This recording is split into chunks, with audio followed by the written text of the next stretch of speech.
प्यारे बच्चों,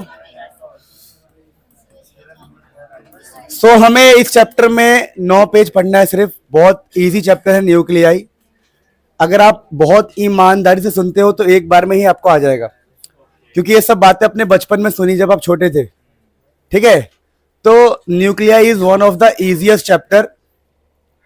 न्यूक्लियाई के बारे में कौन नहीं जानता है? एटम के अंदर उसके सेंटर में जो चीज होती है उसको हम न्यूक्लियस कहते हैं। अगर ये हमारा एटम है तो ये उसका न्यूक्लियस है।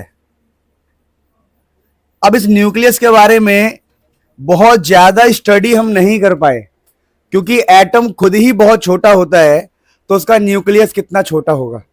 मेरी बात नहीं समझे? तो न्यूक्लियस के बारे में जितना हमें पता है उतना हम बातें कर लेते हैं। तो देखिए, खोलना गेट, कोई आया है क्या? कोई ना आया? मजे ले लेते हैं? अरे कोई बात नहीं, इट्स ओके। तो न्यूक्लियाई के बारे में जानते हैं। न्यूक्लियस क्या होता है? Central core of an atom is called nucleus. क्या बात है, तो इसका सेंट्रल कोर है, सेंटर में जो कोर है, कोर, बात समझ पा रहे हो? Central core of an atom is called nucleus. क्या बात है। फिर दिखाया गया है कि न्यूक्लियस के अंदर हम ऐसे दिखाते आए हैं बचपन से, प्लस प्लस प्लस। लेकिन न्यूक्लियस के अंदर होता क्या है? अगर हम सिर्फ प्लस माने तो एक प्रॉब्लम है। क्या प्रॉब्लम है? प्लस प्लस में रिपल्शन होगा और रिपल्शन की वजह से न्यूक्लियस को फट जाना चाहिए। तो लोगों ने कहा न्यूक्लियस में सिर्फ प्लस तो नहीं होता, न्यूक्लियस के अंदर एक और चीज होता है जिसको बोलते हैं न्यूट्रॉन। क्या बोलते हैं? जो प्लस प्लस के रिपल्शन को रोकेगा और न्यूक्लियस को फटने से बचाएगा। क्योंकि अगर न्यूक्लियस में हम सिर्फ पॉजिटिव मानेंगे, न्यूक्लियस में सिर्फ प्रोटॉन मानेंगे, तो उसके रिपल्शन से न्यूक्लियस को फट जाना चाहिए। अगर आपका न्यूक्लियस नहीं फट रहा है, इसका मतलब वहां कोई ना कोई है जो उस रिपल्शन को रोक रहा है, तो उसका नाम है न्यूट्रॉन। तो हमने कहा भैया न्यूक्लियस के अंदर दो बातें हैं, प्रोटॉन्स एंड न्यूट्रॉन्स। न्यूट्रॉन के बारे में अगर मैं बात करूं तो न्यूट्रॉन क्या है? न्यूट्रॉन जो होता है वो न्यूट्रल होता है, और ये बस एक फेविकॉल की तरह काम करता है।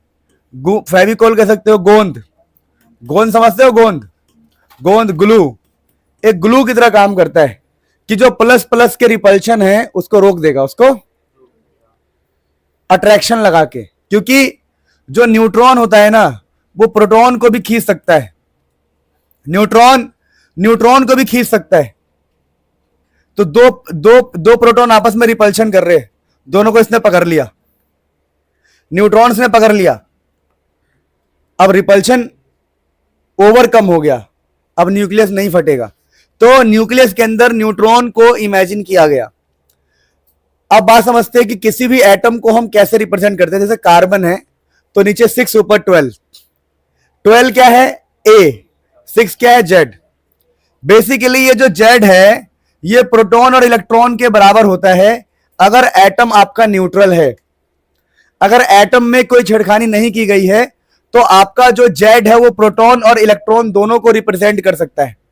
लेकिन अगर आपने इलेक्ट्रॉन निकाल लिया तब दिक्कत है, तब तो इलेक्ट्रॉन कम हो जाएगा। इलेक्ट्रॉन क्या हो जाएगा? कम।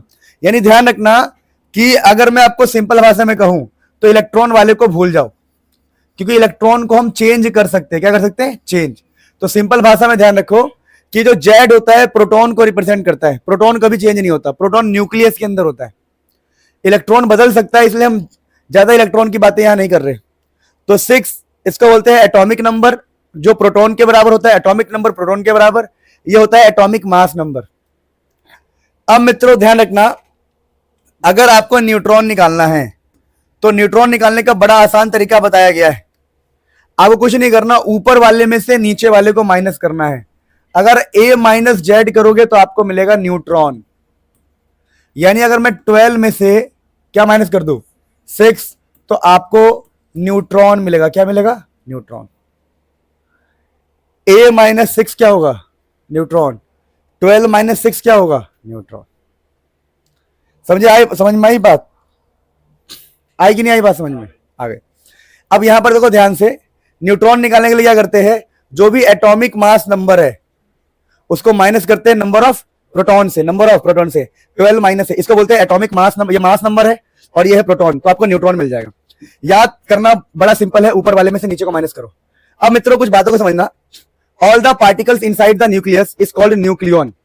न्यूक्लियॉन्स कहते हैं, न्यूक्लियॉन्स। इकट्ठे जितने भी पार्टिकल है, चाहे प्रोटॉन चाहे न्यूट्रॉन, इनको इकट्ठे बोलेंगे न्यूक्लियॉन्स। मतलब समझो, न्यूक्लियस में रहने वाले को हम न्यूक्लियॉन्स कहते हैं। कोई बड़ी बात है इसमें? नहीं। ये क्या है बताओ? ये है न्यूक्लियॉन, और ये सारे क्या है? न्यूक्लियॉन्स। एस सिंगल प्लूरल सिखाया ना बचपन में, ठीक। आप तो सिंगल ही हो, प्लूरल थोड़ी हो, नहीं समझ मेरी बात। तो अब छोटी छोटी बातें इस चैप्टर में पढ़ना है हमें कि न्यूक्लियॉन्स किसे कहते हैं? All proton plus all neutron को इकट्ठे हम न्यूक्लियॉन्स कहते हैं। क्या बात है साहब, चैप्टर बहुत इजी है। इस चैप्टर में कुछ भी ऐसा नहीं है कि जो आपको टफ लगे, जो आपको दर्द हो पढ़ते वक्त कि भाई ये बहुत कठिन हो गया, कुछ भी नहीं। आइसोटॉप किसे कहते हैं? बचपन की बातें यार। देखो, अगर तीसरे नंबर से पकड़ो, आप पकड़ लो इसको, ये एस है छोड़ दो, ई है छोड़ दो, पी को पकड़ लो। किसको पकड़ना है? पी को। तो आइसोटॉप किसे कहते हैं? जिसमें प्रोटॉन सेम हो। क्या सेम हो? जैसे देखो यहां पर ध्यान से, यहां पर कितने प्रोटॉन है? 3। कितने प्रोटॉन है? 3। प्रोटॉन क्या है? 3। इन सभी एलिमेंट्स में प्रोटॉन 3 है, पर एटॉमिक नंबर अलग है। दिख रहा है आपको?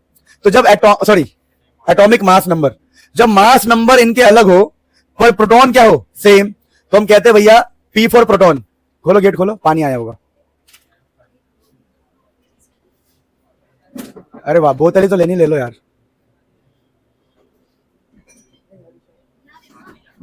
अरे दे दो, थैंक यू। क्या हुआ?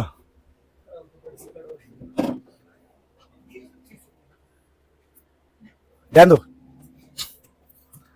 तो P फॉर ट्रिक क्या रहेगा? तीसरे को पकड़ लो, प्रोटॉन सेम है, एटॉमिक नंबर अलग है। एग्जाम में तीसरे बंदे से नकल कर रहे हैं, इधर दिखा है। ट्रिक है सर, ट्रिक है, ट्रिक मास्टर ने बताया था। अब देखो ध्यान से, आइसो बार में क्या करोगे? तीसरे को पकड़ लो, ए को पकड़ लो। किसको पकड़ लो? तो जिसका एटॉमिक मास नंबर क्या हो? सेम, यानी ऊपर का इस बार सेम होगा, नीचे का क्या होगा? अलग। जिसका मास नंबर सेम हो और एटॉमिक नंबर डिफरेंट हो तो वो आइसो बार होगा। वैसे ट्रिक क्या रहेगा? आइसोटोन्स के लिए क्या पकड़ोगे बताओ? आइसोटोन के लिए क्या पकड़ोगे? तीसरे को। तीसरा मतलब कौन? तीसरा मतलब न्यूट्रॉन को पकड़ना है। किसको पकड़ना है? न्यूट्रॉन। तो elements having same number of neutrons, elements ही है ना, सही है ना? हाँ। कैसे कर सकते हैं बताओ? मैंने कह दिया कोई x है, यहां 4 है, यहां 12। मैंने कहा यहां 5 है, यहां 13। मैंने कहा यहां 6 है, यहां 14। बताओ न्यूट्रॉन कैसे निकालते हैं? 12 में से 4 गए 8, 13 में से 5 गए 8, 14 में से 6 गए 8। क्या बात, तो सब में क्या सेम है? न्यूट्रॉन। क्या बात है सर, आज अभिषेक की जगह ये बैठा है, बढ़िया है। कल भी यही बैठा था यहाँ पे, बढ़िया है। पांडे जी जगह शिफ्ट, आज शिल्पा की जगह पांडे जी। ध्यान दो, एएमयू समझते क्या होता है? अमू है, ये सबसे इंपॉर्टेंट चीज है समझना। एएमयू देखिए, एटॉमिक मास यूनिट। जैसे मैं आपको समझा रहा हूं, हम कहते हैं, चुप हो जाओ, हम कहते हैं भाई कोई चीज 7 किलो का है, तो आपके मन में तुरंत आता है कि अच्छा 7 गुना 1 किलो के। फील करो, 7 गुना 1 किलो। फील करवाता हूं, देखो अगर आपको 1 किलो का फील है, आपको पता है कि 1 किलो इतना होता है, फील है आपको, और जैसे ही बोलूंगा ना 100 किलो, आपका दिमाग बोलेगा अच्छा बहुत भारी है। मैं बोलूंगा आधा किलो है, तो अगर किसी ने 1 किलो नहीं बनाया होता तो आमतौर पर हम कैलकुलेशन कर ही नहीं पाते। तो ये 1 किलो है, यूनिट है, मेजरमेंट करने का यूनिट है। तो लोगों ने कहा यार एटम्स को तो हम किलोग्राम में नाप नहीं सकते, एटम्स तो बहुत हल्के फुल्के होते हैं। तो लोगों ने एटम्स का मास मेजरमेंट करने के लिए एएमयू का निर्माण किया। बात समझ पा रहे हो? तो उसका नाम रखा एटॉमिक मास यूनिट। अब किलो मैं कहता हूं, मान लो आपने रेडी पे सब्जी वब्जी या दुकानों पे देखा होगा, बट्टा वैसा होता है, लोहे का होता है, बाट बोलते हैं उसको, सिलबट्टा नहीं है। अरे जो लोहे का होता है उसको हम कहते हैं 1 किलो। अब मुझे बताओ उसी को 1 किलो क्यों कहते हैं? क्यों भाई? भगवान ने कहा था इसको 1 किलो मानना है? नहीं, इसके पीछे रीजन ये है, कोई व्यक्ति था, वो जंगल में गया और वहां पर एक पत्थर उठाया और बोला आज से मैं इसको 1 किलो बोलूंगा, और पूरे विश्व में पूरे हर जगह फैला दिया, कॉपी बनवा दी उसकी कॉपी, इसको 1 किलो कहना है, इसको 1 किलो कहना है, इसको 1 किलो कहना है। यानी कि जो यूनिट है उसको कोई व्यक्ति बनाता है, उसे भगवान आके नहीं कहते कि तेरे को ये करना है या इसको ही 1 किलो कहना, नहीं। किसी व्यक्ति की वो पर्सनल चॉइस है कि मैं इसको 1 किलो कहूंगा। मान लो कोई बहुत भारी चीज को कोई 1 किलो कहता तो आज हम उसी को लेके चल रहे होते, है ना। तो जब मैं आपको एएमयू पढ़ाऊंगा तो ये मत बोलना ऐसा ही क्यों, वो बनाते वक्त व्यक्ति ने जो सोचा वो सोच लिया। तो लोगों ने कहा चलो भाई अब हम बनाएंगे एटॉमिक मास यूनिट, एटम्स के मास को मेजरमेंट करने के लिए। तो लोगों ने इसको कैसे बनाया, लोगों ने कार्बन को अपना बेस बनाया। जैसे वो व्यक्ति जंगल में गया और पत्थर उठाया, सच कहानी है ये, मेरी बात समझे। वो सच में जंगल में गया, पत्थर उठाया और बोला आज से इसको 1 किलो बोलूंगा। रियल कहानी है ये। वो मेरा चेहरा ऐसा हो गया तुम्हारे सामने कि मैं कुछ बोलूंगा तो मजाक लगेगा, पर ये रियल कहानी है, समझे इस बात को। वो व्यक्ति जंगल में ही गया था। सुनो, वैसे ही कार्बन को बेस सबसे पहले, वैसे तो हिस्ट्री, चुप हो जाओ, हिस्ट्री में सबसे पहले हाइड्रोजन को माना गया था। हाइड्रोजन को लेके इसकी स्टोरी बनाई गई थी एएमयू की, पर हाइड्रोजन बहुत कन्वीनियंट चीज नहीं था। रीजन क्या है, रीजन यह है कि हाइड्रोजन से बेहतर ऑप्शन है हमारे पास कार्बन। बोलो क्यों, क्योंकि हर चीज कार्बन से बनी है ऑलमोस्ट। तू कार्बन, वो कार्बन, वो कार्बन, ये कार्बन, मैं कार्बन, सब कार्बन। तो लोगों ने कार्बन को बेस बनाया, बोला यार कार्बन से बनाएंगे हम एएमयू। बेटा तुम जो बातें कर रहे हो टोपा पहन के, यार पता नहीं कैसे बेशरम बच्चे हैं ये, बातें कर रहे टोपा पहन के गधे कहेंगे, वो भी खुलेआम। अब मैं ऐसे मुड़ गया, अब करो भाई, तो समझ में आता। अब कार्बन को ना बेस बनाया गया ताकि हम एक एटम्स को मेजरमेंट करने के लिए यूनिट बनाए। जैसे हमने बोला भैया कोई वजन नापना है तो किलोग्राम हमने बनाया, वैसे हम चाहते हैं एटॉमिक मास यूनिट। तो कार्बन को बेस माना गया, तो कार्बन 12 का मास लिया गया, कार्बन 12 का मास, और इसको 12 से डिवाइड किया गया। तो 12 से डिवाइड करने के बाद आंसर जो आता है हमारे पास 1.67, आई होप 10 की पावर -27 किलोग्राम, जितना मुझे याद है। इस चीज को बोला गया एएमयू। क्या बोला गया, 1 एएमयू।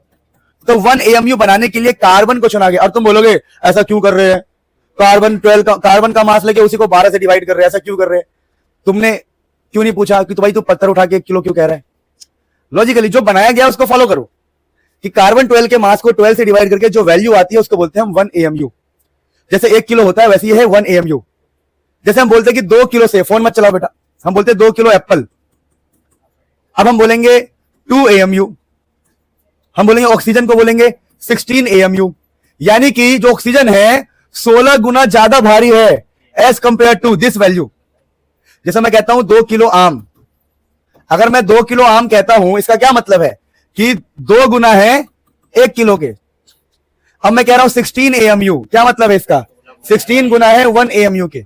और 1 एएमयू खुद ही बहुत छोटी वैल्यू है, तो 16 इंटू छोटी छोटी वैल्यू, यानी ऑक्सीजन 16 एएमयू है। मैं कहता हूं CH4, कार्बन का 12, 4, हाइड्रोजन 16, 16 एएमयू। क्या बात है साहब, क्या बात है। यानी एटॉमिक मास यूनिट क्या है, समझ में आया।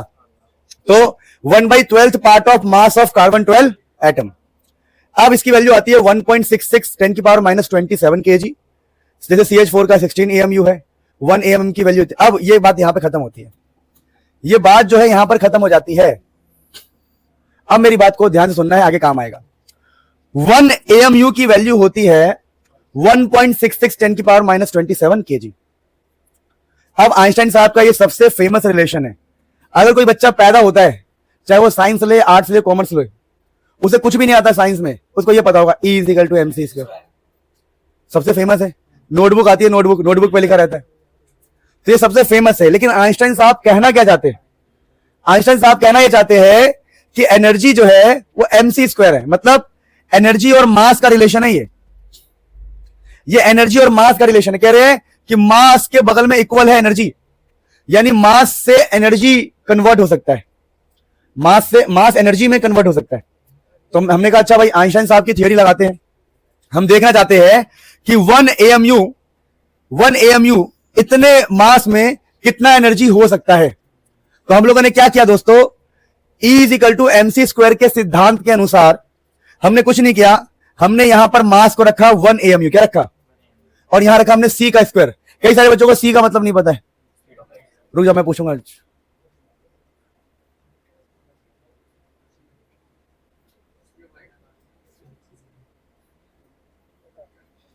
बता हंस रहा हूं बेटा, बहुत दिन बाद आए हो। रिधि नाम है आपका, बहुत दिन बाद आए हो। ट्रैफिक में फंस जाते हो डेली, चेहरा बदल बदल गया, बहुत दिन बाद देख रहा हूं मैं। हाँ तुम बताओ जतिन, सी का मतलब क्या बात है, क्या बात है, स्पीड ऑफ लाइट, बहुत बढ़िया बेटा। 3 इंटू 10 की पावर 8 का स्क्वायर, इन सबको मैंने सॉल्व किया। सॉल्व करने के बाद आंसर आता है 931 10 की पावर 6 इलेक्ट्रॉन वोल्ट। इस 10 की पावर 6 को बोलते हैं मेगा, क्या बोलते हैं, मेगा। तो ये हो गया 931 मेगा इलेक्ट्रॉन वोल्ट, यानी कि एनर्जी इन 1 AMU, इतने कम मास में इतना ज्यादा एनर्जी होता है, मतलब इलेक्ट्रॉन वोल्ट के हिसाब से देखें तो 931 मेगा इलेक्ट्रॉन वोल्ट, मतलब अच्छा खासा एनर्जी कह सकते हैं। और ये मैंने आपको क्यों याद कराया, ये सोचना पड़ेगा आपको, ये बात लिखो, ये मैंने पता है क्यों याद करवाया है। दो तरह के लोग होंगे, समझा रहा हूं। देखो, एक ऐसा बुद्धू व्यक्ति होगा, बुद्धू व्यक्ति समझते हो क्या होता है? देखो मैं बोलूंगा, देखो मेरे पास 16 AMU है तो कितनी एनर्जी होगी? तो दो तरह के लोग होंगे, एक होंगे जो बहुत चालाक होंगे, बहुत चालाक व्यक्ति ऐसे करेंगे, energy is equal to MC², क्या बात है साहब, M की जगह लिख देंगे 16, फिर AMU इंटू में C का स्क्वायर, ठीक है, फिर बोलेंगे 16 AMU की वैल्यू खोलेंगे 1.66 10 की पावर -27, 3 इंटू 10 की पावर 8 का होल स्क्वायर। फिर इसमें 4-5 दिन लगाएंगे, उनका बच्चा हाथ में खेल रहा होगा, वो आंसर निकाल रहे होंगे और हार मान के छोड़ देंगे। और एक व्यक्ति वो होगा जिसने मेरी बात को ध्यान सुना होगा, वो कहेगा सर ने मुझे पहले ही बता दिया है कि 1 AMU में एनर्जी होता है 931 मेगा इलेक्ट्रॉन वोल्ट। अब 16 में पूछा है तो मुझे क्या है, 1 AMU में इतना है तो 16 में कितना होगा? क्या बात है सर, क्या बात है साहब, नहीं समझे? बस हो गया क्वेश्चन सॉल्व। दैट्स वाई मैंने आपको बड़ी चालाकी से याद करवा दिया कि एक AMU में इतनी एनर्जी होती है। वो 10 में पूछे, 20 में पूछे, 50 में पूछे, 60 में पूछे, 70 में पूछे, क्या बात है साहब, क्या बात है, ये लिख लो, ये इंपॉर्टेंट है।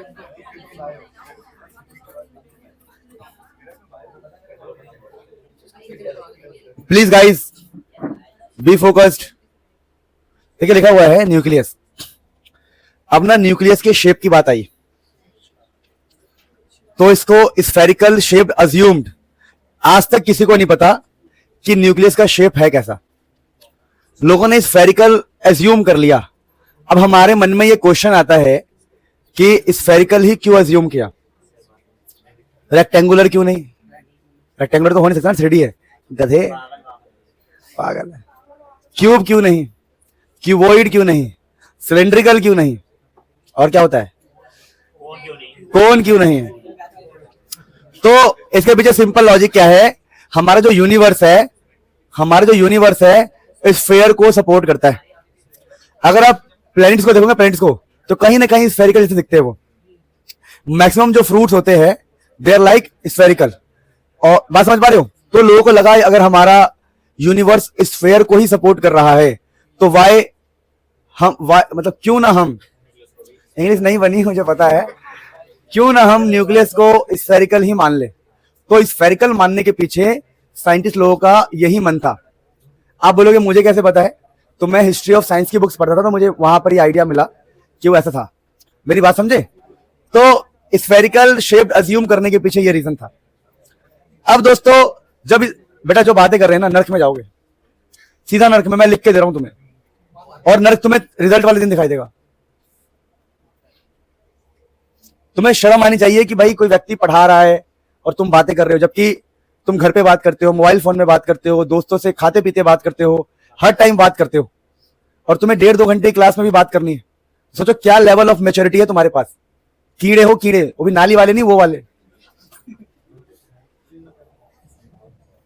अब बुरा लगे कोई बात नहीं, बुरा लगे छोड़ के भागो, सही बता रहा हूं मैं, आप लोग अच्छा आइडिया दे रहा हूं। अब बात आई कि न्यूक्लियर साइज की बात करते हैं, कि न्यूक्लियर के साइज की बात करने की बात आई, न्यूक्लियस की बात आई। न्यूक्लियस में कौन रहता है बताओ, प्रोटॉन या न्यूट्रॉन? तो अगर आपको ये फॉर्मूला याद हो, ये फॉर्मूला याद है, A - Z = N, A - Z = N। अगर हम A निकाले तो किसके बराबर है बताओ? N + Z। N मतलब न्यूट्रॉन, Z मतलब प्रोटॉन। न्यूट्रॉन एंड प्रोटॉन इकट्ठे पूरे न्यूक्लियस को रिप्रेजेंट करेगा, और वो बराबर है A के। तो क्या A न्यूक्लियस को रिप्रेजेंट कर रहा है। ए किसके बराबर बताओ? न्यूट्रॉन एंड प्रोटॉन के ऐड करने पे। तो हम कह सकते हैं कि ए जो है कहीं ना कहीं न्यूक्लियस को रिप्रेजेंट करने वाला है। तो हमने ऐसा एज्यूम करना स्टार्ट कर दिया। क्या एज्यूम कर लिया? कि वॉल्यूम ऑफ न्यूक्लियस, जो न्यूक्लियर का साइज है, वो एटॉमिक मास नंबर से रिप्रेजेंट होगा। क्योंकि ए किसके बराबर है बताओ? Neutron plus proton. तो हमने यहां से एक आइडिया लगाया कि जो वॉल्यूम ऑफ न्यूक्लियस होगा कहीं ना कहीं एटॉमिक मास नंबर के प्रोपोर्शनल होगा। फिर यहां से मित्रों हमने क्या किया? वॉल्यूम को 4/3 पाई आर क्यूब लिखा। ये प्रोपोर्शनल है ए। अब देखो यहां पर देखो ध्यान से, 4/3 ये कांस्टेंट है, पाई भी कांस्टेंट है, और ये आर का क्यूब जब हम हटाएंगे ना उधर जाके हो जाएगा 1/3। तो इन सभी कांस्टेंट को हटा के एक नया कांस्टेंट लगा आर नॉट। क्या लगा? और जो क्यूब था वो 1/3 हो गया। तो R is equal to R nought A की power 1/3, that is radius of the nucleus. ये जो आर नॉट है ये कांस्टेंट होता है। आर नॉट की वैल्यू 1.2 फर्मी या फिर 1.2 10 की पावर -15। 1.2 बहुत छोटा है तो नेग्लेक्ट कर देंगे तो 10 की पावर -15 मीटर। तो एफएम का मतलब क्या है यहां पर? फर्मी। यहां पर एफ का मतलब है फर्मी। समझे? तो या तो 1.2 एफएम बोल लो, या 1.2 10 की पावर -15 बोल लो, या 10 की पावर -15। ये आर नॉट एक कांस्टेंट है। अभी जो आर नॉट है ये न्यूक्लियर फोर्स के ऑर्डर का होता है, यानी जितना न्यूक्लियर फोर्स का ऑर्डर होगा उतना ही इसका ऑर्डर होता है। वैसे आर नॉट का एक और नाम होता है न्यूक्लियर यूनिट रेडियस। ये तो कांस्टेंट की बात है, इस पर ज्यादा बहस करके फायदा भी नहीं है। अब दोस्तों इसके ऊपर कैसे क्वेश्चन आपको दिखाई देते हैं? वो आपको बोलेगा यार एक न्यूक्लियस है 1224 एटम है, उसका न्यूक्लियस को पता लगा ही लेंगे 1224। दूसरा है 2248, find the ratio of radius R1/R2 निकालो। तो आप बोलोगे भैया बात ऐसा है, जो R1 होगा R नॉट ए की पावर 1/3। R नॉट पहला वाला न्यूक्लियस कितना है बताओ? पहले वाले का न्यूक्लियस ए कितना है? ए होता है ना, ए कितना है? 24 की पावर 1/3। दूसरे का क्या होगा बताओ? 48 की पावर 1/3। और रेशियो लेने का मतलब क्या? दोनों को डिवाइड। जब दोनों को हम डिवाइड करेंगे तो आर नॉट से आर नॉट कट जाएगा, तो 20 सॉरी बुद्धू है, देखो इन दोनों को हम डिवाइड कर रहे हैं, इस वाले को इससे, तो आर नॉट से आर नॉट कट जाएगा। 24 की पावर 1/3, 48 की पावर 1/3 आपस में क्या हो जाएंगे? डिवाइड। कट करोगे तो कितना हो जाएगा? 1/2 की पावर 1/3। तो R1/R2 इज इक्वल टू 1/2 की पावर 1/3। तो ऐसे बेसिक क्वेश्चन दिखाई देंगे आपके सामने। क्या बात सबको समझ में आती है? तो आप मुझे बताओ, क्या ये बात क्लियर है कि न्यूक्लियर का जो वॉल्यूम है किस पे डिपेंड करता है? Atomic mass number. ये नोट्स आपके ग्रुप में डले होंगे, अगर आपको पता हो तो चेक करना, डले होंगे। अब मेरे मित्रों ध्यान दो, चैप्टर बहुत इजी है। अब ये काफी इंपॉर्टेंट टॉपिक हम स्टार्ट कर रहे हैं जिसका नाम है न्यूक्लियर डेंसिटी। अब हमें यह सोचना है कि ये न्यूक्लियर डेंसिटी माने क्या। देखिए न्यूक्लियस की कुछ ना कुछ डेंसिटी तो होगी, क्योंकि nucleus is very heavy. Nucleus central core है तो उसकी डेंसिटी के बारे में स्टडी करना बड़ा इंपॉर्टेंट है। न्यूक्लियस इज वेरी डेंसर, इतना डेंस है कि जब एक अल्फा पार्टिकल उसकी तरफ जाता है तो लौट आता है वो। तो न्यूक्लियर डेंसिटी को समझना इंपॉर्टेंट है। अब कभी भी अगर हमें डेंसिटी निकालना होगा ना, दैट इज मास अपॉन में वॉल्यूम। अब हमें चाहिए मास ऑफ न्यूक्लियस और वॉल्यूम ऑफ न्यूक्लियस चाहिए। अब मास ऑफ न्यूक्लियस निकालना बड़ा टफ काम है, उसमें बहुत सारे पार्टिकल है। तो हमने एक दिमाग लगाया, हमने कहा कि टोटल पार्टिकल्स किससे रिप्रेजेंट होता है बताओ? टोटल पार्टिकल किससे? टोटल न्यूक्लियंस ए से रिप्रेजेंट होता है। याद है आपको? A is equal to proton plus neutron. तो हमने क्या बोला? हमने बोला कि न्यूक्लियस के अंदर किसी एक पार्टिकल का मास मान लो m। क्या मान लो? अगर एक पार्टिकल का मास हम m मान रहे हैं on an average, her particle का मास क्या मान लिया हमने? m। और कितने पार्टिकल्स है? a के बराबर। तो पूरा मास क्या हो जाएगा? am। क्या हो जाएगा? नहीं समझे? अरे गधो सुनो, लिखा है let m is the average mass of a nucleon. जितने भी उनमें एक का मास कितना माना हमने? m।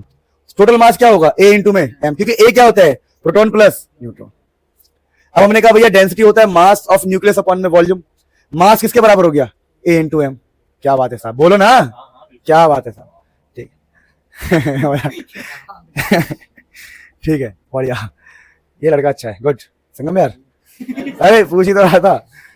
तो भाई किसी दिन संगम मेरे को मुझे पकड़ लेगा ना भाई, क्या मारेगा मुझे। यहाँ चाकू के निशान, यहाँ चाकू के निशान, पता लगा मैं चल रहा हूँ और हवा ठंडा क्यों लग रहा है, हवा क्यों लग रहा है, काट देंगे ना वो लोग बेल्ट वेल्ट। तो रखते कुछ काटने वाला, जुबानी काफी है। तो तुम्हारी जगह जुबान लगाओगे? मजाक कर रहा हूं।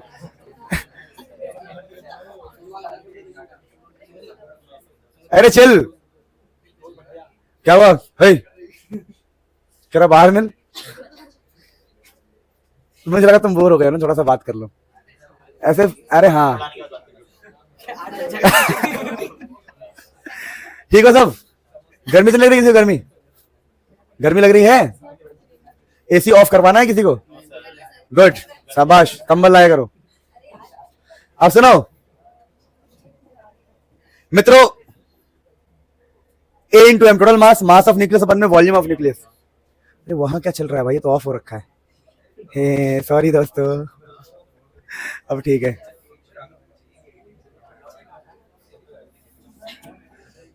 तो मास हो गया A इंटू वॉल्यूम, क्या होता है? 4/3 pi R cube, 4/3 pi R cube, right. Mass अपन में वॉल्यूम। अब दोस्तों मास तो A इंटू एम है। अच्छा, डेंसिटी का सिंबल होता है रो, अब तक पता नहीं पता? वॉल्यूम क्या हो गया? 4/3 पाई आर क्यूब।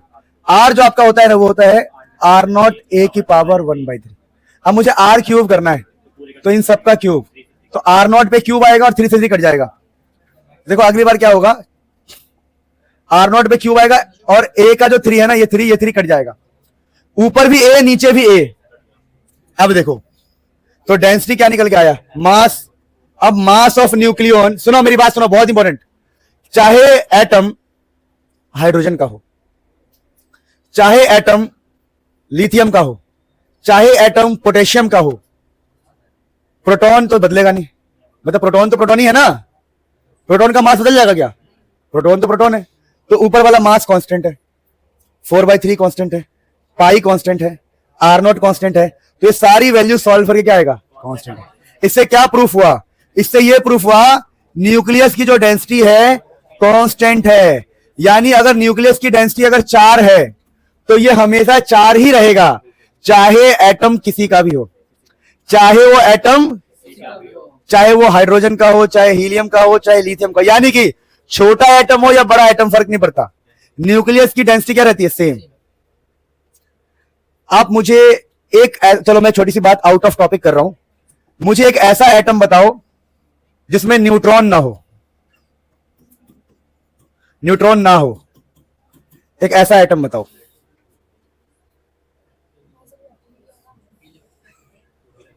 पहले ये समझो कि न्यूट्रॉन आया क्यों था?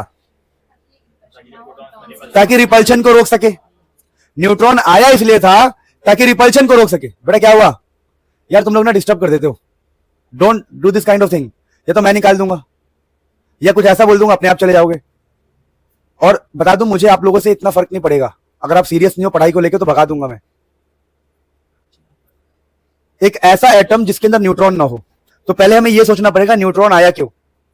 न्यूट्रॉन इसलिए आया, न्यूट्रॉन ताकि रिपल्शन को रोक सके। और जहां रिपल्शन नहीं होगा वहां न्यूट्रॉन खुद ही नहीं आएगा। तो हाइड्रोजन को याद करो, हाइड्रोजन ऐसा बंदा है जिसके पास सिर्फ एक प्रोटॉन होता है। क्या होता है? अगर एक प्रोटॉन है तो क्या वो अपने आप से रिपल्शन करेगा? अपने आप से कोई रिपल्शन नहीं करता है। तो जब हाइड्रोजन के न्यूक्लियस में रिपल्शन हो ही नहीं सकता, तो वहां पर फेविकॉल क्यों डालना भैया? वहां न्यूट्रॉन क्यों डालना? देखो यार, जिसने भी ये सृष्टि बनाया है, जिसने भी ये यूनिवर्स बनाया, क्या क्या गजब है। हाइड्रोजन के अंदर न्यूट्रॉन पाया नहीं जाता है क्योंकि वहां पर नीड नहीं है। बात समझ पा रहे हो? तो ध्यान रखना कि हाइड्रोजन ऐसा एटम है जिसके अंदर न्यूट्रॉन नहीं है। क्यों नहीं है? क्योंकि वहां रिपल्शन नहीं है। और सोचो, जो घर में बैठे बैठे इमेजिन करते थे, ये सोचते थे और एक्सपेरिमेंट करते थे। चैडविक साइंस सुना? चैडविक। सोचो, जो लोग घर में पहले सोचते थे, किताबों को पढ़ के लिखते थे और सोचते थे और एक्सपेरिमेंट करके पता लगाते थे, वो कितने क्या क्या माइंडसेट होगा उनका, क्या क्या लोग होंगे वो जो लोग सोचते थे और एक्सपेरिमेंट से प्रूव करते थे। किस तरह की उनकी मेंटेलिटी होगी? क्यों ये सोच पा रहे हैं कि, वैसे मैं बताऊं तो ऐसा मैंने सोचा था ये चीज कि न्यूट्रॉन क्यों आया होगा। ठीक है, थोड़ा सा मैंने ये दिमाग लगाया था क्यों आया होगा न्यूट्रॉन, क्योंकि मेरे को किसी ने बताया नहीं था और मैंने किसी किताब में शायद पढ़ा भी नहीं है। तो मैंने खुद ही बुद्धि लगा लिया कि न्यूट्रॉन फालतू में तो आएगा नहीं, आ जाए इसलिए होगा, और किस लिए आएगा। समझे? तो ये ध्यान रखना, एक्स्ट्रा पॉइंट था। अब let us come to the point. अब एग्जाम में क्या क्वेश्चन आता है इस टॉपिक को लेके? Prove that nuclear density is constant है। Prove that nuclear density is same for all the nucleus. अच्छा बेटे, prove that nuclear density is independent of atomic mass number. One of the most important question. Atomic mass number cut गया, देखो A से A का काम हो गया, तो A पर डिपेंड नहीं करता. तो prove that nuclear density is independent of atomic mass number. This question comes in exam. क्या मेरी बात को समझ पा रहे? किसी को दर्द हो रहा तो बताओ. Anyone, any kind of दर्द? Okay. So take a break of 10 second और लिख लो. देखिए दोस्तों, यह क्या लिखा हुआ है? लिखा हुआ है न्यूट्रॉन के बारे में कुछ इंफॉर्मेशन. तो जो आपका न्यूट्रॉन है चार्जलेस होता है. अब हमें यह सोचना है कि न्यूट्रॉन पे चार्ज क्यों नहीं होता है. थोड़ा सोचे, क्या सोचे? देखो, न्यूट्रॉन का काम है पकड़ के रखना. मान लो ये न्यूक्लियस है, प्लीज देख लो, दिमाग खराब हो जाएगा मेरा, बात नहीं बिल्कुल भी. Proton proton proton proton proton, neutron गया, बोला ओए लड़की हो रहे तुम लोग, इसको इसने पकड़ लिया, इसको इसने पकड़ लिया, और खुद को भी आपस में पकड़ लेंगे ऐसे. ये कैसा इमेजिन किया गया, नहीं समझे? ओए अल्लाह अल्लाह नहीं, कट ऐसे. तो न्यूट्रॉन का काम क्या है? देखो न्यूट्रॉन क्या करता है, सुनो. न्यूट्रॉन को पकड़ लेता है, न्यूट्रॉन प्रोटॉन को पकड़ लेता है. अब इसका चार्ज क्या माने? चलो मान लेते हैं न्यूट्रॉन पॉजिटिव है. अगर हम प्लस मान ले तो प्लस प्लस में तो रिपल्शन होना चाहिए, यहां तो अट्रैक्शन है. अच्छा, तो लोगों ने कहा चलो न्यूट्रॉन को नेगेटिव मान के चलते एक बार, तो फिर रिपल्शन होना चाहिए. अब ये क्या पंगा है? तो लोगों ने बोला भैया न्यूट्रॉन चार्जलेस है. क्या है? चार्ज दे नहीं सकते. तो न्यूट्रॉन एक ऐसा पार्टिकल है जो बिल्कुल चार्जलेस. फिर neutron is stable only in nucleus. कहते हैं आपको फ्री स्टेट में न्यूट्रॉन नहीं मिलेगा. आप ये सोचो कि मेरे को यहां पर कहीं पर न्यूट्रॉन पड़ा मिल जाए, नहीं. न्यूट्रॉन हमेशा न्यूक्लियस के अंदर ही स्टेबल है. बात समझ पा रहे हो? बाहर स्टेबल नहीं है. फिर if neutron is outside of nucleus it is unstable, it decays. Decays मतलब टूटना, सड़ना, गलना. बोलते हैं टूथ डिके, दांत डिके हो गया जब ब्रश नहीं करते हम लोग. क्या सड़ गया? मेरा सड़िया. ठीक है. तो if neutron is outside of nucleus it is unstable, it decays, ये टूट जाता है फोटोन में, इलेक्ट्रॉन में एंड अदर एलिमेंट्री पार्टिकल. यानी कि न्यूट्रॉन अगर न्यूक्लियस के बाहर है तो तुरंत तो गायब हो जाएगा, वो फोटोन बन जाएगा, लाइट बन जाएगा, या वो इलेक्ट्रॉन, या वो सब एटॉमिक पार्टिकल बन जाएगा, कुछ भी बन जाएगा वो. बात समझ पा रहे हो? यानी न्यूट्रॉन ऐसी चीज है जो इलेक्ट्रॉन भी बन सकता है, न्यूट्रॉन ऐसी चीज है जो प्रोटॉन भी बन सकता है अगर कहा जाए तो, और न्यूट्रॉन फोटोन बन सकता है. फोटोन मतलब लाइट. क्या बात है साहब, न्यूट्रॉन की महिमा देखो. बात समझ पा रहे हो? अब थोड़ा सा हम न्यूक्लियॉन शब्द को समझते हैं. न्यूक्लियॉन क्या होता है आपको पता है? न्यूक्लियस में रहने वाले प्राणी को न्यूक्लियॉन कहते हैं. तो हमारा ये प्रोटॉन का नाम क्या है? न्यूक्लियॉन. ये भी न्यूक्लियॉन है, ये भी क्या है? न्यूक्लियॉन. न्यूक्लियॉन कहते हैं. अगर इनको हम इकट्ठे बात करें तो ये कहलाएगा पेयर ऑफ न्यूक्लियॉन. क्या कहलाएगा? Pair of nucleon. और मित्रों ध्यान रखना कि इनके बीच में जो गैप है कहते हैं 10 की पावर -15 मीटर के आसपास का होता है. कहते हैं दो न्यूक्लियॉन के बीच में जो सेपरेशन है कहीं ना कहीं 10 की पावर -15 मीटर के आसपास है. एक बार चेक कर लेना, मैंने बहुत रफली, मुझे याद था तो मैंने लिख दिया. अब इसको बोलते हैं पेयर ऑफ न्यूक्लियॉन. क्या बोलते हैं? और ध्यान रखना, अगर दो प्रोटॉन्स की अगर हम बात करें तो इनके बीच में होता है कोलंबियन फोर्स. कोलंबियन समझते हो? जो कूलम साहब ने दिया था, रिपल्शन. क्या होता है?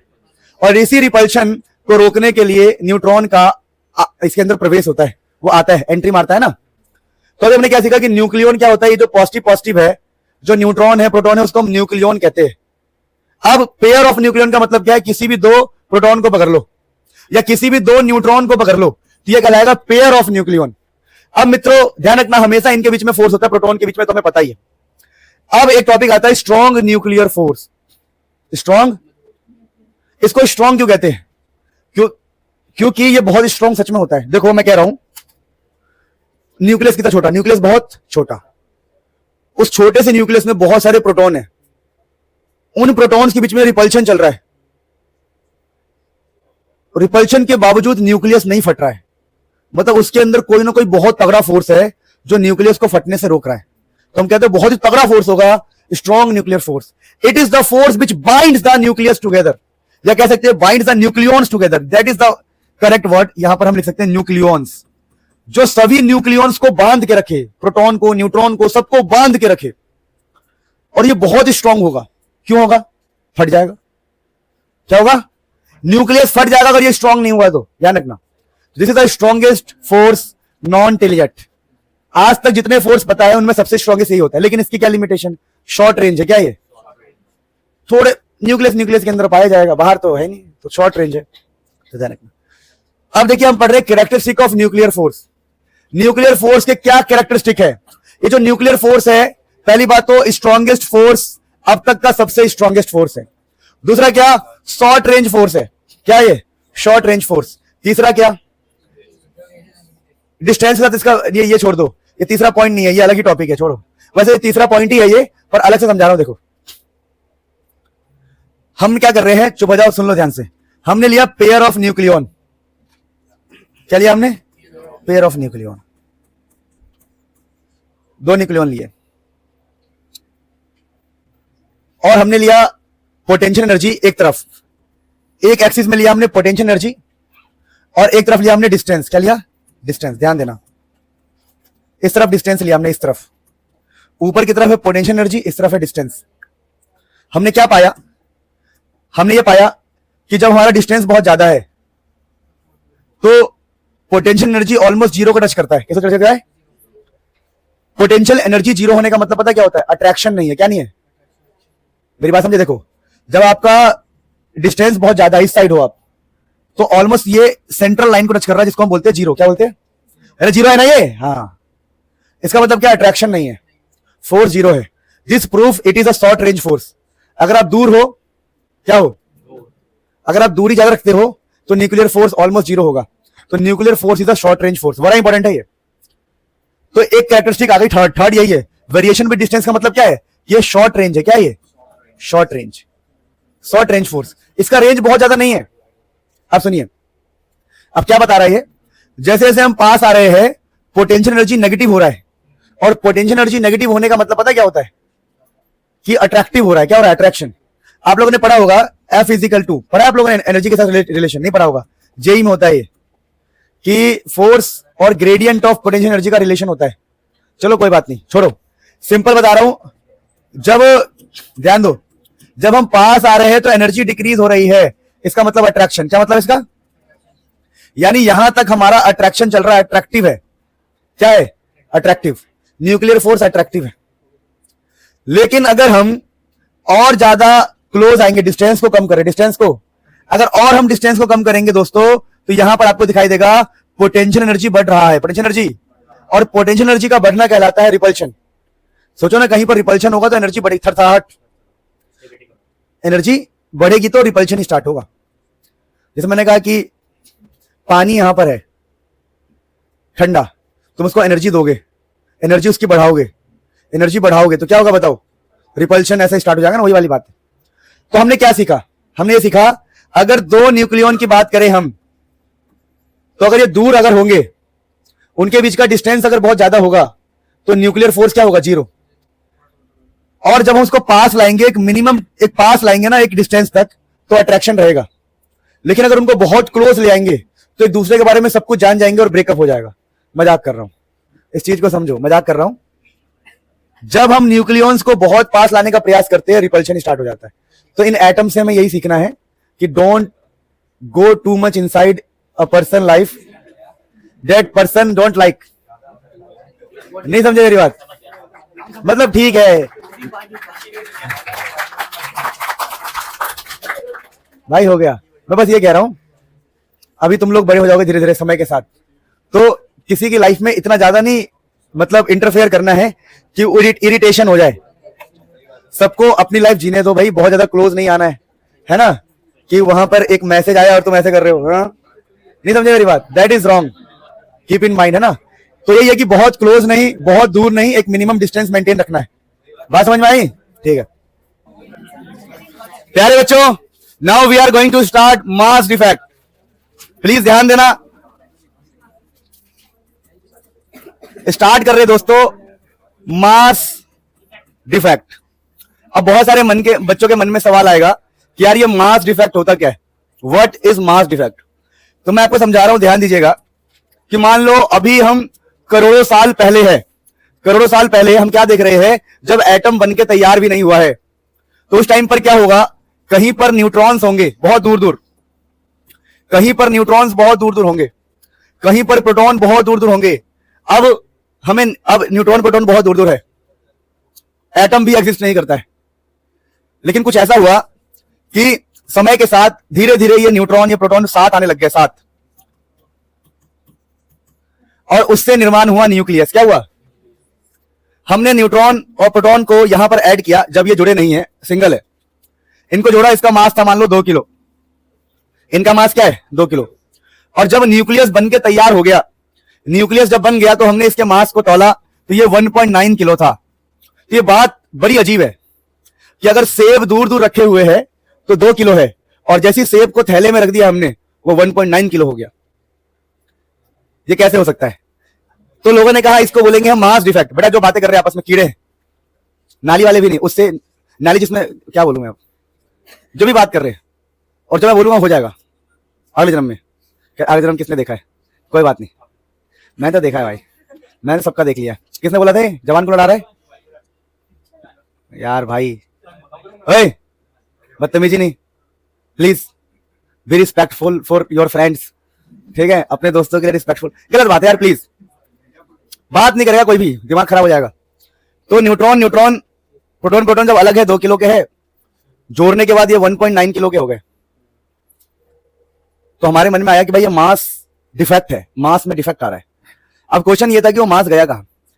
थैले से दूर दूर रखे हुए 2 किलो सेब, पास आते ही 1.9 किलो।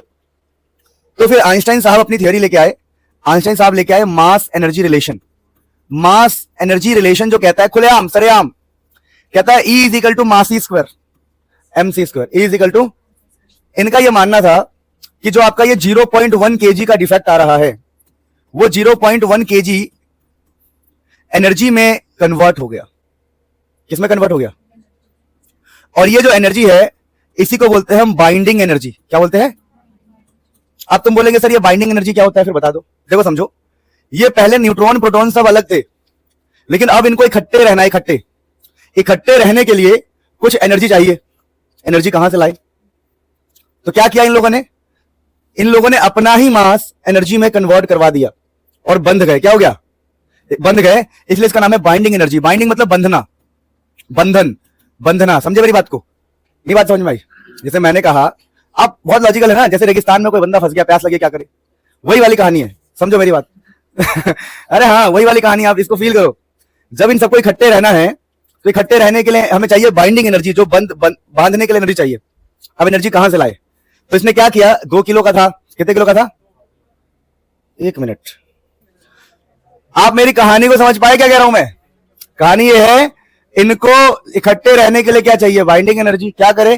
तो अपने ही मास को कन्वर्ट कर लिया। यानी कि जो भी मास डिफेक्ट होता है वो एनर्जी में कन्वर्ट हो जाता है और उसको हम बाइंडिंग एनर्जी कह देंगे। तो हमारे पास क्या क्या बातें हैं जो हमें समझना है? तो very first topic we need to understand is mass defect. बहुत ही प्यारा सुंदर topic, mass defect. Second topic हमें समझना है बाइंडिंग एनर्जी। ठीक है, बाइंडिंग एनर्जी। क्या आप बात को समझ पा रहे हैं? तो फटाफट मास डिफेक्ट लिखेंगे हम लोग, फिर हम बाइंडिंग एनर्जी लिखेंगे। आप इसे नोट कीजिए, टॉपिक को, पीछे वाला जो भी था। देखिए स्टार्ट कर रहा हूं। पहला है mass defect. When the mass of the nucleus is not equal to the sum of masses of individual constituents, एक एक को जोड़ेंगे तो बराबर नहीं है, then the change in mass is called mass defect. जो मास में चेंज है, तो मास डिफेक्ट को हम डेल्टा एम बोलते हैं। और कैसे निकाल सकते हैं हम? मास ऑफ, देखो सुनो, कैसे? मास ऑफ प्रोटॉन को ऐड करेंगे, मास ऑफ न्यूट्रॉन को ऐड करेंगे और माइनस कर देंगे मास ऑफ न्यूक्लियस से। किससे? न्यूक्लियस से। तो आपको मिल जाएगा मास डिफेक्ट। डेल्टा एम मतलब जो भी चेंज इन मास है। और यही डेल्टा एम को अगर लिख देंगे डेल्टा एम सी स्क्वायर, तो आपको मिल जाएगा बाइंडिंग एनर्जी। क्या मिल जाएगा? या फिर एनर्जी जो मास डिफेक्ट की वजह से आया है। अब बाइंडिंग एनर्जी को हम उल्टे हिसाब से डिफाइन करते हैं। हम कहते हैं कि भाई बाइंडिंग एनर्जी क्या था? जब ये मतलब बांधने के लिए जो एनर्जी चाहिए वो है बाइंडिंग एनर्जी। तो उल्टा क्या होगा? अगर बांधने के लिए 10 जूल चाहिए तो तोड़ने के लिए भी क्या चाहिए? 10 जूल ही चाहिए। तो इसको ना उल्टा डिफाइन करते हैं। हम ऐसे डिफाइन करते हैं कि बाइंडिंग एनर्जी क्या है? The amount of energy required to separate the nucleons far apart, हम चाहते हैं न्यूट्रॉन प्रोटॉन दूर हो जाए, तो कितनी एनर्जी लगानी पड़ेगी? वही बाइंडिंग एनर्जी है। बोलो क्यों? जब वो पास आए थे तो 10 हुआ, तो दूर करने के लिए कितना लगाना पड़ेगा? 10। उस हिसाब से बाइंडिंग एनर्जी की डेफिनेशन। तो बाइंडिंग एनर्जी क्या है? The amount of energy required to separate the nucleus far apart. तो बाइंडिंग एनर्जी को बीई से रिप्रेजेंट कर रहा हूं और इसका फॉर्मूला हो जाएगा डेल्टा एमसी स्क्वायर। बहुत ही आसान होता है इसको सॉल्व करना। तो दैट इज बाइंडिंग एनर्जी। बात समझ पा रहे हो?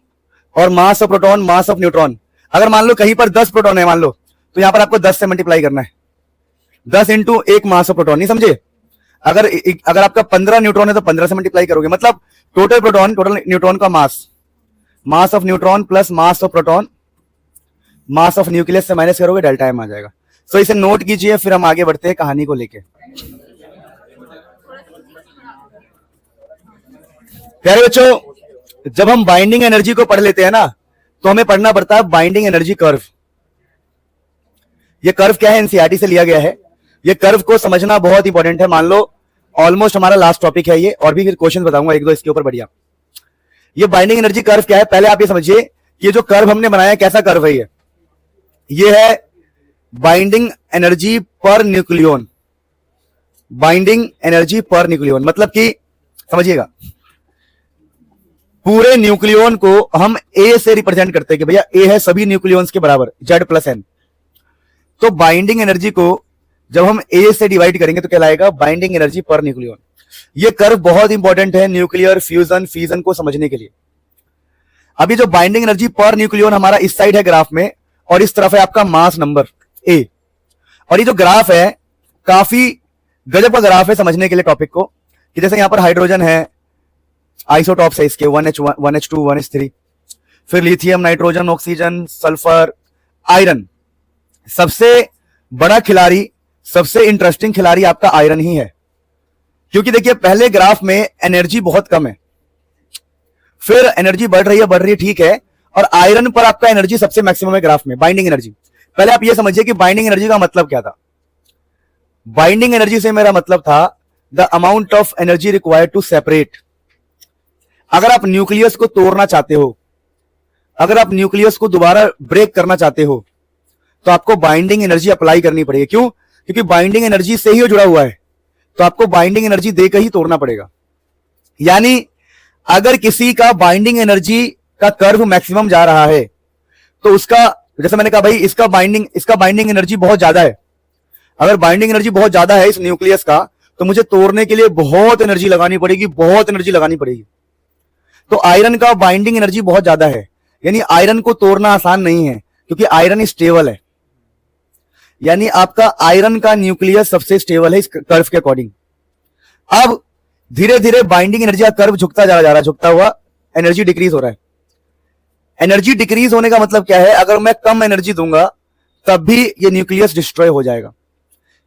यानी ये न्यूक्लियस की बाइंडिंग एनर्जी कम है, यानी कम एनर्जी में ही टूट जाएगा। यानी ये वाला लेस स्टेबल है, आसानी से टूट रहा है, लेस स्टेबल। और ये वाले भी हमारे लेस स्टेबल ही है। तो फिर मोर स्टेबल कौन है? हमारा आयरन स्टेबल है। ये लाइन स्टेबल है। अब क्या करें फिर? दुनिया में हर चीज स्टेबिलिटी ही पाना चाहती है, स्टेबिलिटी कैसे पाए? तो भाई साहब ये छोटे न्यूक्लियस जो है सोचते हैं हम लोहे जैसा बन जाएंगे, आयरन जैसा बन जाएंगे। और आयरन जैसा बनने के लिए ये आपस में कंबाइन होना स्टार्ट हो जाते हैं। तो छोटे न्यूक्लियस कंबाइन होते हैं, इसको बोलते हैं हम न्यूक्लियर फ्यूजन। फ्यूज होना, फ्यूजन। तो न्यूक्लियर फ्यूजन क्या होता है? एग्जाम में आ जाए तो क्या लिखोगे? When small nuclei combine to become a large stable nuclei. ताकि वो लार्ज स्टेबल न्यूक्लियाई बन जाए, उसको हम न्यूक्लियर फ्यूजन कहते हैं। फ्यूजन फ्यूज हो रहे हैं, फ्यूज। अभी जो यूरेनियम टाइप के बड़े न्यूक्लियाई होते हैं, ये जो बहुत ही बड़े न्यूक्लियाई है, उनका बाइंडिंग एनर्जी का कर्व जो है झुका हुआ है। इनका बाइंडिंग एनर्जी कम है, और बाइंडिंग एनर्जी कम होने का मतलब ये लेस स्टेबल है। अगर ये लेस स्टेबल है तो ये स्टेबल होंगे, पर ये न्यूक्लियाई बहुत बड़े हैं। देखो कितने बड़े न्यूक्लियाई। तो क्या किया जाए?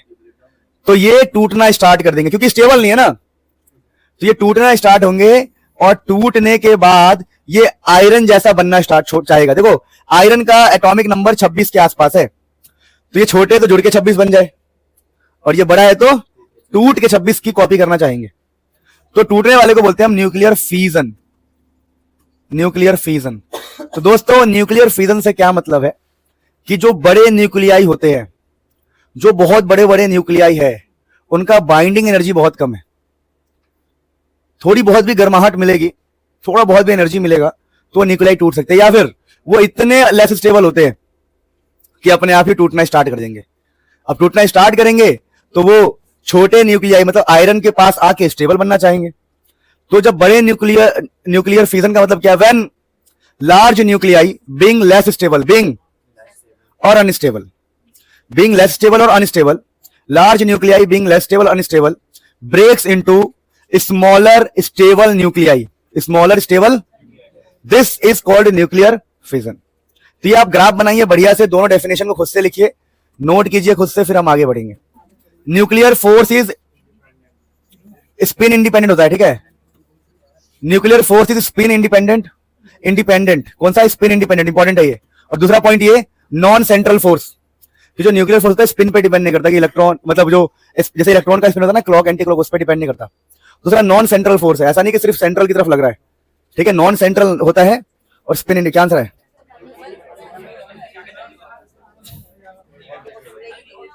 अब मेरी बात सुनो प्यारे बच्चों,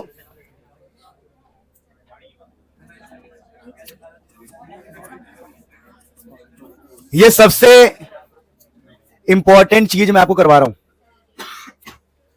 आपको कुछ मासेस याद रखने हैं, बेहतर रहेगा। जैसे कि न्यूट्रॉन्स का मास होता है, एक न्यूट्रॉन का मास, यहां एस मत लगाइए, एक न्यूट्रॉन का मास इतना होता है, एक प्रोटॉन का इतना, एक इलेक्ट्रॉन का इतना।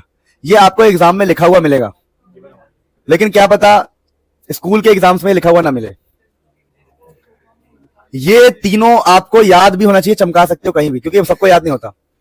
1.00866 यू, ये यू का मतलब कहीं ना कहीं एएमयू है, ध्यान रखना, ठीक है। एएमयू एटॉमिक मास यूनिट है एक प्रकार से ये।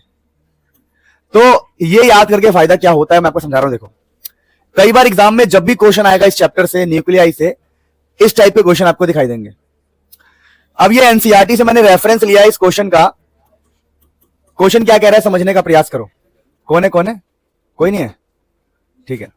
क्वेश्चन है ऑब्टेन द बाइंडिंग एनर्जी। आप समझ गए कि बाइंडिंग एनर्जी का मतलब क्या होता है, वही simple E is equal to MC square वाला कॉन्सेप्ट। मेगा इलेक्ट्रॉन वोल्ट में निकालने को कह रहा है, वो हम बात जानते हैं, सब जानते हैं।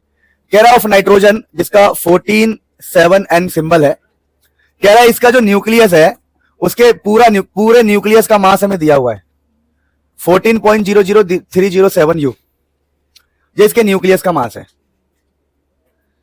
किसका मास है? न्यूक्लियस का मास। अब आपसे बाइंडिंग एनर्जी निकालने को कह रहा है, तो आप कैसे काम करोगे? देखो दो तरीके हैं बाइंडिंग एनर्जी निकालने के।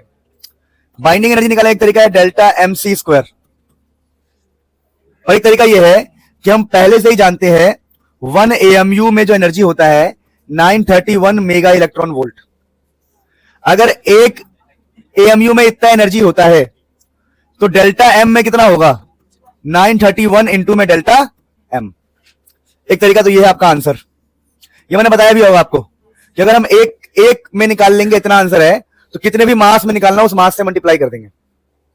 एक तरीका ये है, ये वो लोग करते हैं जो बिल्कुल ही दिमाग से बहुत बहुत गरीब होते हैं, मतलब भगवान भी आके उनको रिपेयर नहीं कर सकते, क्योंकि देखो यहां पर मास किलोग्राम में चाहिए, क्योंकि आइंस्टाइन का फॉर्मूला है ये, और मास आपको किलोग्राम में मिलता ही नहीं है, मास आपको यू में मिलता है। फिर AMU को किलोग्राम में कन्वर्ट करोगे भाई साहब, फिर C का स्क्वायर मल्टीप्लाई डिवाइड, ये वो 10 साल लग जाएंगे। आसान ये है कि एक AMU में एनर्जी इतना होता है, और डेल्टा M निकालो, डेल्टा M से मल्टीप्लाई कर दो। तो मुद्दा यह है कि डेल्टा M कैसे निकाले, तो डेल्टा M तभी निकाल सकते हैं जब हम सभी न्यूट्रॉन के मास को, कितने न्यूट्रॉन होंगे बताओ? पहली बात, अगर कहीं सिंबल ऐसे दिया हुआ है N714, इसलिए मैं कहता हूं न्यूमेरिकल वाली क्लासेस ज्वाइन करो, मैं आपको सिखाता हूं करना क्या है, कैसे करना है। भाई न्यूमेरिकल वाली क्लासेस इंपॉर्टेंट है, आप मान नहीं रहे हो। आप बोलोगे सर आप शाम को नहीं करा रहे, कराऊंगा, टाइम बहुत है, मेरी कमिटमेंट है ना, फरवरी तक करवा दूंगा। पर अगर आपको अभी अपने बोर्ड्स के लिए करना है, प्री बोर्ड्स के लिए करना है, तो मेरे पास जो एक्स्ट्रा टाइम आपके लिए निकाल के जो भी टाइम है उसी में तो करा सकता हूं ना भाई। 3:30 बजे का टाइम कितना बढ़िया है, उस टाइम तुम स्कूल से आ जाते हो, थोड़े एफर्ट्स तो लगाओगे आप भी। अब मैंने सुबह पढ़ाया 8 बजे, फिर 11, 10 से 11, 15 तक पढ़ाया मैंने बच्चों को। उसके बाद थोड़ा सा गैप लेके फिर 2 बजे मैंने पढ़ाया, फिर 2 बजे के बाद 3:30 बजे पढ़ाया, फिर 3:30 से 5, फिर 5 से ये, फिर 6:30 से, फिर अब मेरी 8:30 से 9:30 है, फिर 9:30 से 10:30 है। तो मैं भी तो कर रहा हूं ना, इतना एफर्ट्स लगा रहा हूं अपने करियर के लिए। आप नहीं लगा सकते? नहीं लगा सकते तो बाहर में जाओ फिर। It's very simple. If you are not putting efforts, आपको कुछ नहीं मिलना। बिना मेहनत के ना किसी को कुछ मिला है ना मिलेगा। आप किसी को भी देख लो, किसी भी व्यक्ति को देख लो, कुछ नहीं मिला है ना मिलेगा। मेहनत करना पड़ता है। अब देखो ध्यान से, बहुत सिंपल है कि अगर मैं डेल्टा एम निकाल लूंगा, 931 से मल्टीप्लाई कर दूंगा तो मेरा काम हो जाएगा। डेल्टा एम कैसे निकालू, मैंने सिखाया था आपको। इसमें अगर देखोगे ये लिखा है, इसमें न्यूट्रॉन है 7, प्रोटॉन भी है 7। तो हमें क्या करना पड़ेगा, हमें मास 7 है तो 7 है न्यूट्रॉन, तो 7 इंटू एक न्यूट्रॉन का मास 1.08666। फिर प्रोटॉन 7 इंटू एक प्रोटॉन का मास जो कि 1.0727, 1.00। अब यहां से निकलेगा mass of neutron, mass of proton. इन दोनों को हम करेंगे ऐड करके जो भी आंसर आएगा यहां लिख देंगे और फिर माइनस कर देंगे मास ऑफ न्यूक्लियस से। नहीं समझे? इन दोनों को जोड़ेंगे, कैलकुलेटर से जोड़ो, 7 इंटू दिस, 7 इंटू दिस, दोनों को ऐड करो और जोड़ के यहां पर लिखो। तो ये हो जाएगा मास of proton plus mass of neutron minus 14। कितना आ रहा है mass defect? What is the mass defect guys? ये मैं मास ऑफ न्यूक्लियस मान रहा हूं, 0.11 जो किसी बच्चे ने मुझे बताया है मास डिफेक्ट 0.144। छोड़ो इतना, ठीक है, 0.115। ये आपका मास डिफेक्ट आ गया। अब कुछ नहीं करना है। अगर आपको बाइंडिंग एनर्जी चाहिए तो 931 होता है एक के लिए, एक के लिए है 931, तो 0.115 के लिए हम बस उससे मल्टीप्लाई कर देंगे, 0.115 मेगा इलेक्ट्रॉन वोल्ट। तो this is the answer. 3 mark का क्वेश्चन आएगा ये। कई लोग ऐसे करते हैं भाई साहब, मैं आपको सिंपल बता रहा हूं, ये बहुत इंपॉर्टेंट क्वेश्चन था। अब ध्यान दो प्लीज। क्वेश्चन क्या है? 2 क्वेश्चन है। ये 2 क्वेश्चन एक साथ दिए हुए हैं।